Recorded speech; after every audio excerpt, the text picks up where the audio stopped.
के पहले दिन किसानों से लेकर गोहाना को जिला बनाए जाने तक कई मुद्दे उठाए गए। अर्जुन जी, आपका कोई सप्लीमेंट्री? अच्छा, अगर इसमें कोई एक बार सप्लीमेंट्री आ जाए फिर इकट्ठा हो जाएगा।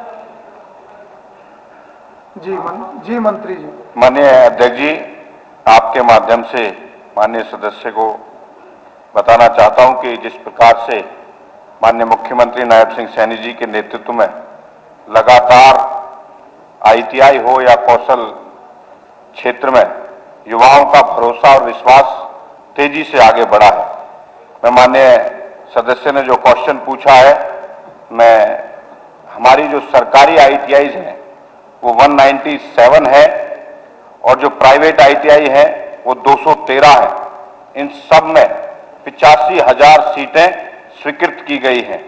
मैं आदरणीय सदस्य ने जो पूछा है कि उसमें प्रशिक्षकों की स्थिति क्या है, मैं माननीय सदस्य को आपके माध्यम से बताना चाहता हूं कि उसमें 4841 स्वीकृत पद हैं, जिसमें वर्तमान में 3458 पद भरे हुए हैं और 1383 जो अभी 28% के करीब कमी है।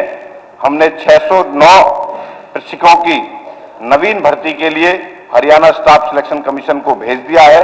बाकी जो बची हुई है उस पर माननीय न्यायालय के कुछ अड़चन के कारण वो नहीं हो पा रही है। मैं माननीय सदस्य को आपके माध्यम से बताना चाहता हूं कि हमारी जो सरकारी आईटीआई है उसमें 64,808 सीटें स्वीकृत हैं और लेकिन उसमें जो विद्यार्थियों ने एडमिशन लिया है वो 55,027 लिया है। मतलब 85% से ज्यादा सीटें उसमें एडमिशन हुआ है, लगातार इसमें इंक्रीज हुआ है। और जो प्राइवेट संस्थान है उसमें 18,040 सीटें स्वीकृत की गई हैं और उसमें 14,405 विद्यार्थियों ने, मतलब 80% से ज्यादा विद्यार्थियों ने उसमें दाखिला लिया है। मैं ऐसा मानता हूं कि इसमें लगातार माननीय मुख्यमंत्री जी के नेतृत्व में बढ़ते हुए विश्वास से युवाओं में एक नया विश्वास हुआ है और जो रोजगार की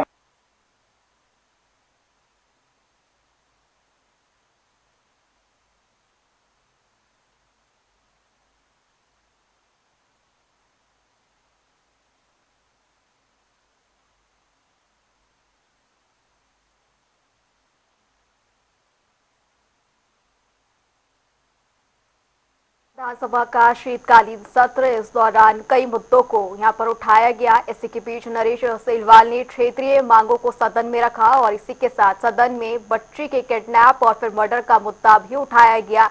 इसी के साथ अर्जुन चौटाला ने बच्ची के किडनैपिंग का ये मुद्दा उठाया। बच्ची के किडनैपिंग को बाद मर्डर किया गया, ये बात अर्जुन चौटाला रखते हुए नजर आए। इसी बीच यहाँ पर गोहाना को जिला बनाने की मांग भी रखी गई। कई महत्वपूर्ण मुद्दे, किसानों की एमएसपी को लेकर भी कई मुद्दे यहां पर उठाए गए।